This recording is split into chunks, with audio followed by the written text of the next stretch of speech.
This is Critical Nonsense, our high-lowbrow show about culture, science, and tech. This week, I asked Joey and Aaron about patrioticnesses.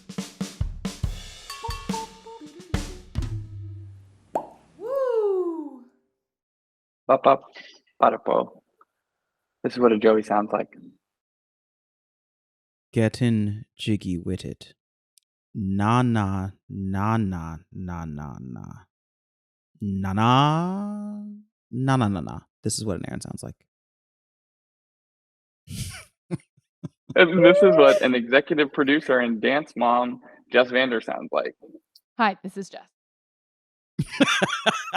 I've been reading so much about Maddie from Dance Moms, who like worked with Sia, you know, and was like in all the videos, and it was kind of awkward or whatever.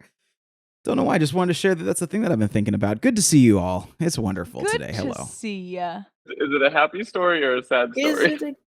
It's actually a very neutral story. She just was being interviewed somewhere and was like still saying great things about Sia and great things about their relationship. And she's really grateful for her experience in, you know, working with Sia for all the years they worked together, even though the press wanted to make it something weird. So that was all I got. So it's positive, I suppose. I'm glad it wasn't like a story about like a weird addiction or, you know, something terrible. It's just like, hey, she's still dancing, you know, live, laugh, love. I mean, genuinely, like, you don't hear those stories coming out very often. So yeah, you're right. I'll throw that in the column of good news. You have to say it like that when it's that good. Yeah. Good news. Speaking of good news, Jess We've has got good good news. news about Yes. America's birthday. Yeah. Well, it didn't really come up this way, but I wanted to bring to a question, words. Today is a weird word whirlwind. I wanted a question table bring at you. Yes, exactly. That's it. We were having a conversation at the dinner table the other day. Maybe I'll compose myself. Maybe it's because July 4th approaches. But I believe we were talking for some reason about you know, what is the most patriotic food? If you had to put something up for that. And I was like, yeah, you know, if you're thinking July 4th, and maybe you're thinking like barbecue fare, things that would be served in that kind of context. And I was like, well, actually though, what is that? Like, what is patriotic, really? And the food, the complexity of even the food question of it, way too myopic to just say hamburgers and hot dogs and apple pie. Like, that doesn't even feel right, because some of those things have their origins in like all over the world. And it really just got me wondering, and you all are the best place to mind, wine, mull it out together. What is patriotic? I like the idea of a mind wine mullet because that's what I heard.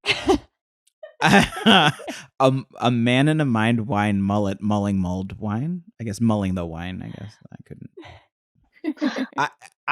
So I have to caveat everything that I say in this episode that I have I think actually a very common relationship to American patriotism.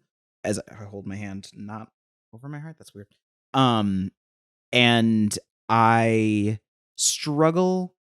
It is a real struggle to live in a country that doesn't want you to be here. We'll just put it that way. Where like fundamentally every day there are signals all the time that say, we just don't really want you here. And so navigating that for your whole life, definitely just like, yeah, the relationship with patriotism is much more nuanced and complicated than I think may get spoken about in broad public circles regularly. All that being said, when I think of patriotic, because I do pull it apart a little bit from patriotism, right? Like patriotism, we could talk about it all day long. But like, what is patriotic? Like, what is that thing? I think it is the things that celebrate that, which is the best of the country, like of the geography upon which the people are. And that's why I kind of agree that hamburgers and hot dogs, like, I don't think they're patriotic. I think they're delicious. And I think that anything barbecued is worthy of more food. And you talk to anybody who like goes abroad from the States and they're like, what do you miss? Miss American barbecue. You miss Texas. You miss Carolina. Like, you miss all that. So like genuinely American food, or like broadly seen as American food, agreed. Lots of barbecue falls in that camp. But patriotic, I think you got to go toward more toward those things that pull together the plurality of the plurality and tensions within American democracy at the taste bud level. And I don't, off the top of my head, I don't know what those are, because all the things that I can come up with are sort of quote unquote born in America, like ranch dressing or something like that. But what I want is like the things that sit on a plate together, in theory, want to run away from each other, but ooh, damn, they work so well together when they work well together. Yeah, like Yeah. fusion foods, I think, Yeah. feel like Yeah. that idea of where, you know, like a lot of times things in New Orleans get talked about, and sort of like Southern Louisiana as like one of the places with uniquely American cuisine. And like that subject is oft debated among food people, but like no one disagrees with like Southern Louisiana as a place where there is sort of like uniquely like born in America fare as a result of those sort of combinations of like the French and the Vietnamese and like the bayou and the actual sort of foods that are produced there, like crawfish and shrimp and those types of things. But the idea of like, I mean, it's interesting you're pulling apart like patriotism and patriotic and all of those ideas, because it feels like we're in a weird moment in the country about those ideas that we're sort of right. I mean, I can tell you I grew up in an era and like had ideas, and even, you know, like I've written about it in the past of like I sort of had that American exceptionalism idea. Like it was like fed to us as children. It was like put in everything. It was like that Clinton and Bush era, right? Like this idea. And you had to sort of like come to terms and pull apart like which of these things is true. Like democracy, great. Like melting pot, great. How good are we at being a melting pot? And not so great. You know, like you had to start to like pull these ideas. We're in this moment where the sort of far left and far right of the political spectrum are both sort of like, this place sucks, you know, like everything's terrible. There's nothing good here. And I was telling Jess before we started, I saw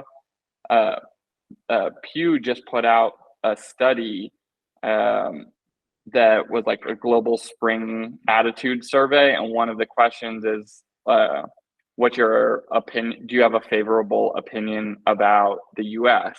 What's interesting was like the 23 country median, almost all of the countries, with the exception of Hungary, have a net positive rating, which Hungary, like, sure, I wouldn't have guessed Hungary, but the median is 59 to 30 across all of the countries of having a positive rating at 59%. And I was like, I don't know that you would get that number in the US right now. I don't know that people, because there's this like reflection moment of being like, that's fucked up. Like NIMBYism is fucked up. Racism is fucked up. Like all these things are like, and people, you know, like, well, the wealth gap is too big. Like there are all these things that people are focused on, but like that the outside world is like looking at us more positively than we're looking at ourselves is like a really weird conundrum for me.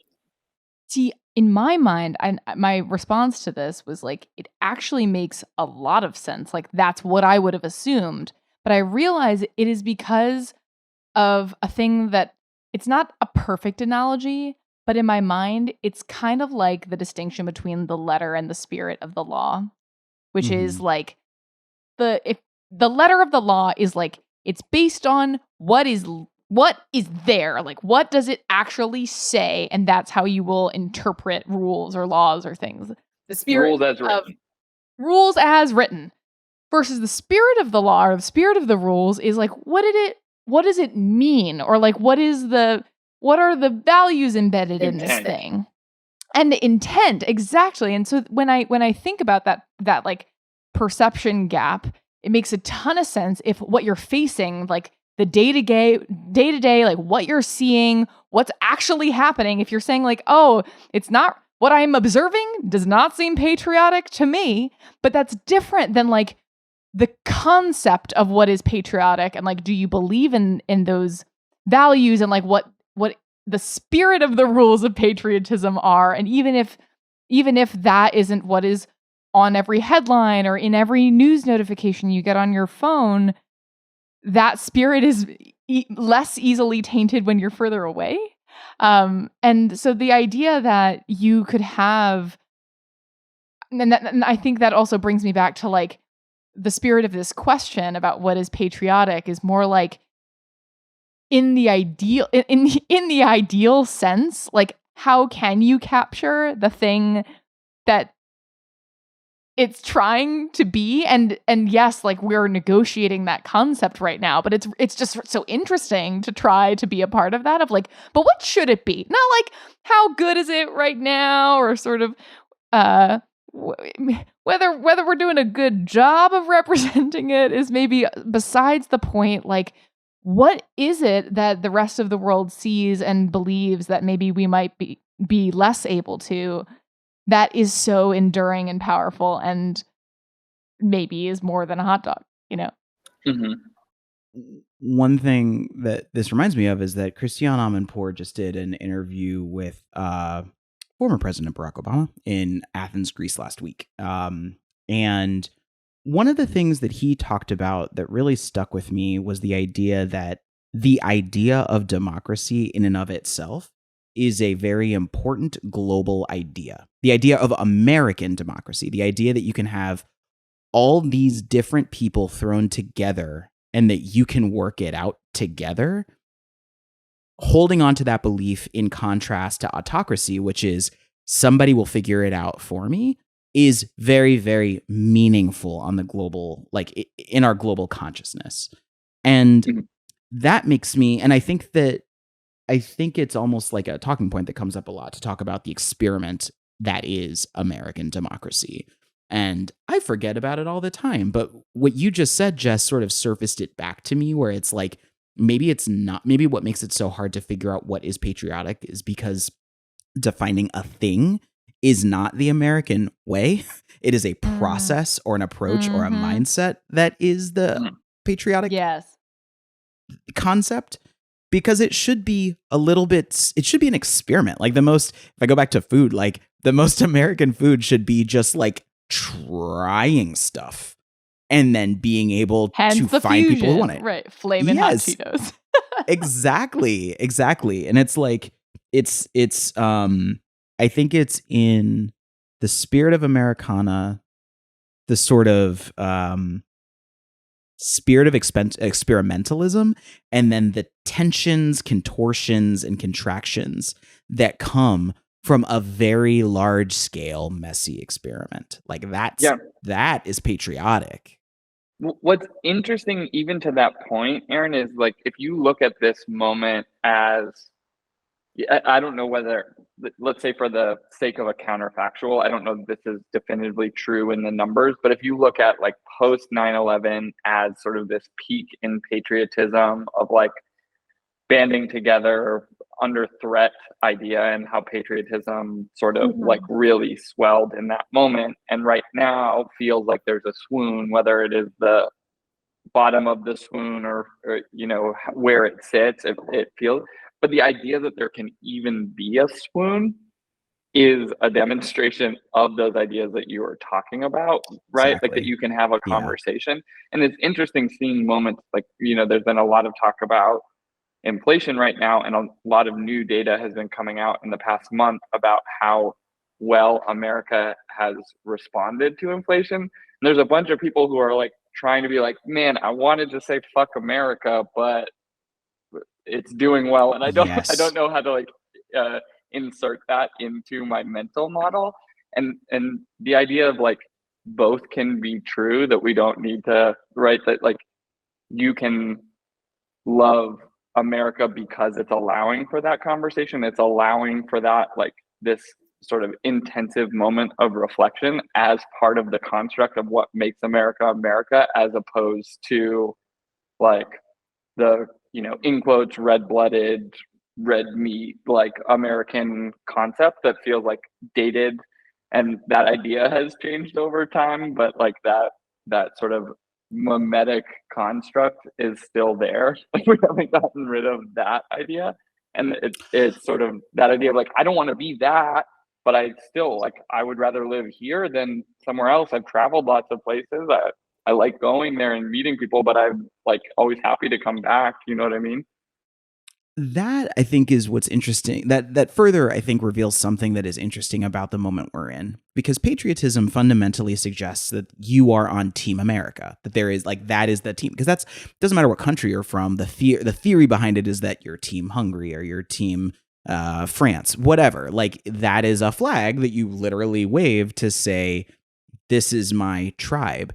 And we're at a point right now where just there, we are being, I believe that we are being enticed as a country to want to retreat to two tribes, to one of two tribes. Like, this is the whole conversation about political polarization, etc., but also like the cultural differences that exist across a landmass as big as America's. Like, the country is big, and like I'm headed to Alaska tomorrow, and like I went to Montana a couple weeks ago, and like, it's actually something that I've been thinking about when it comes to political candidates who go to different places within the country and then come back saying like, seeing all of America is incredible. Like, nah, but for real though, like spending a day going, or a week, and you see what life is like in the Midwest, in the Northeast, in like old New England, versus Rust Belt, versus rancher country,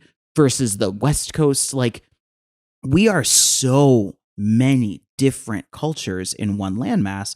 We just have borders that are drawn in a very different way than anywhere else in the world. And I bring all of that up because the like trying to find your people and finding that community, that sense of tribe, I think now that we have more information and more insight into the rest of the country and world than we ever have before, I'm not surprised that in our human brains, we just want to simplify it and be like, people here are different. I just need a team, and my team doesn't really feel like Team America. It feels like Team something else. And right now we're in a moment where it feels like we want to oversimplify it and just make it you're on Team Right or Team Left, which is messy and disappointing and is not the case. I just want to point that out. That is a seductive potential. But I would add, well, okay, I'm just adding all sorts of shit to the things that I just added to. But I keep... So we have a caveat for that caveat. Exactly. I'm nothing if not softening all of my points. But no, it goes just to Jess. I think like coming in with food, I love the idea of food as patriotism, because like touches on what you're talking about, Joey. When you have all the cultures, like the role of immigration in American present and history, when you have the regional differences that also get shaped by all of those, then you throw it all together, you get things that can't exist anywhere else. Like it's a delicious culinary manifestation of what Barack is talking about. It's like what is possible when you bring all of the people together in a cohesive group toward a common goal and interest.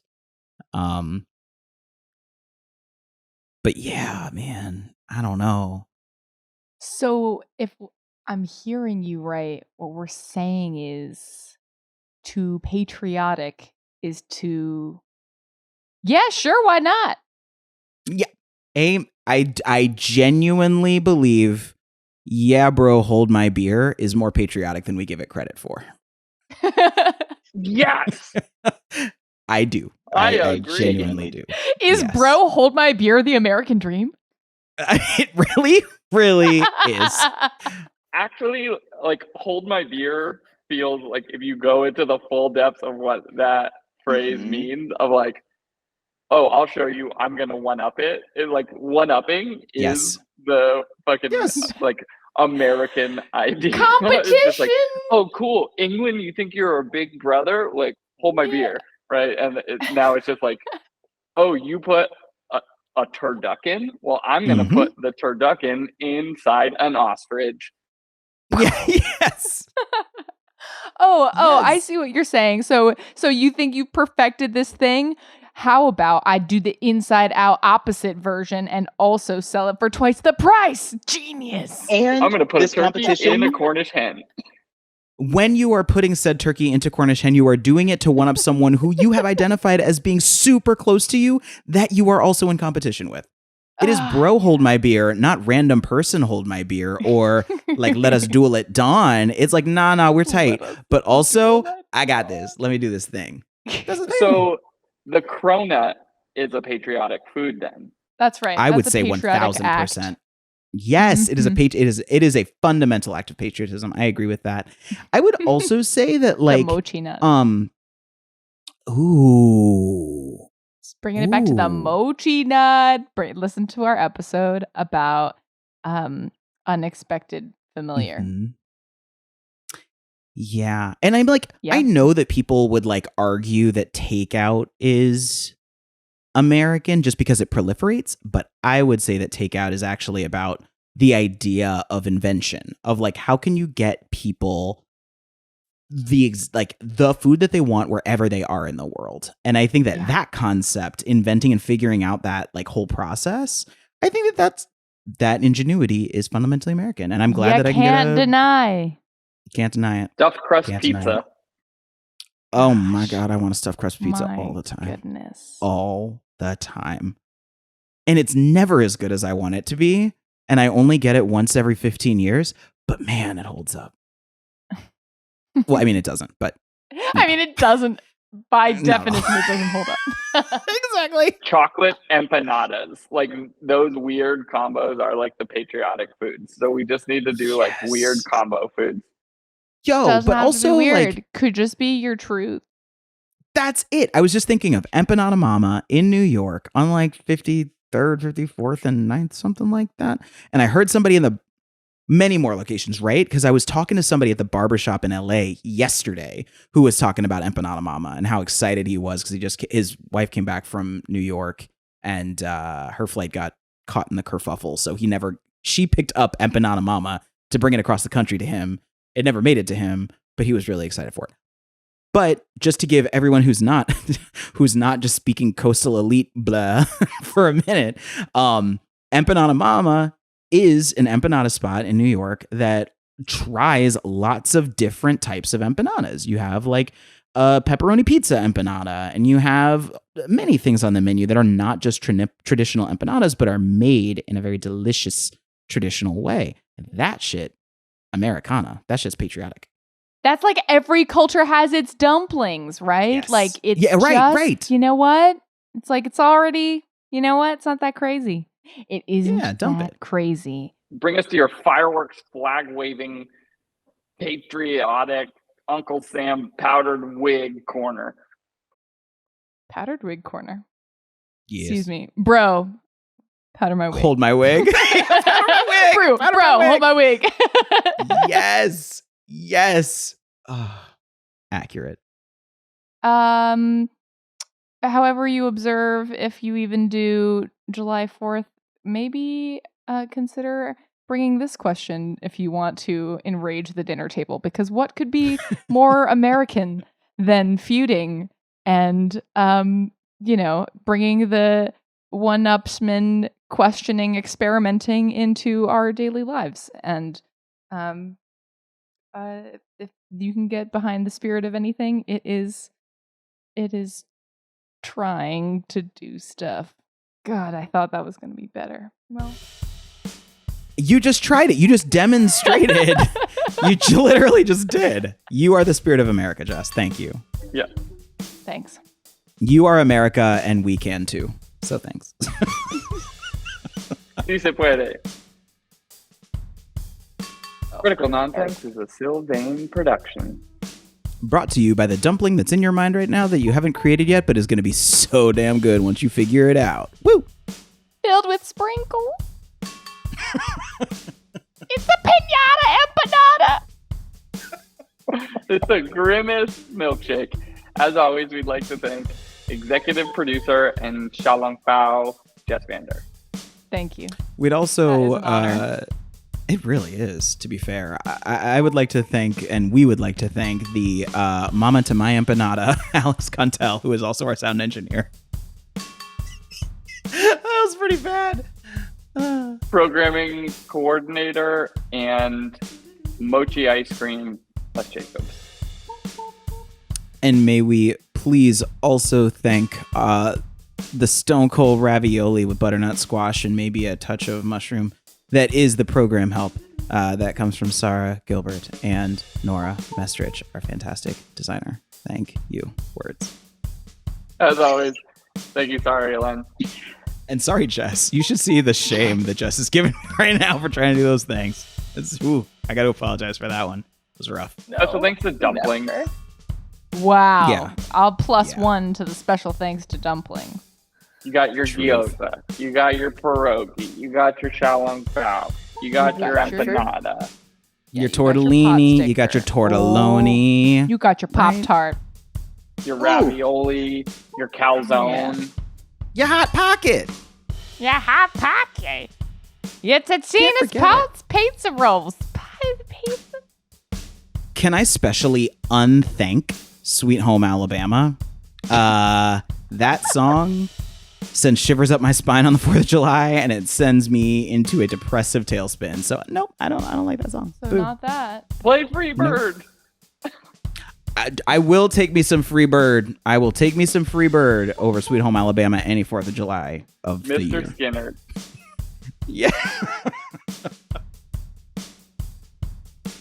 We did it. We did it. We y'all. thanked and we unthanked, and I think we did it. So congratulations, and Thanks, Obama. May the 4th be with you. Yeah, thanks, Obama. Appreciate it. And Christian. July the I'm on 4th be board. with you. Bye. This week on I'm on Poor. Okay, I have to go. Thanks, everybody. Good luck. Bye. Thank you, Jess. Bye.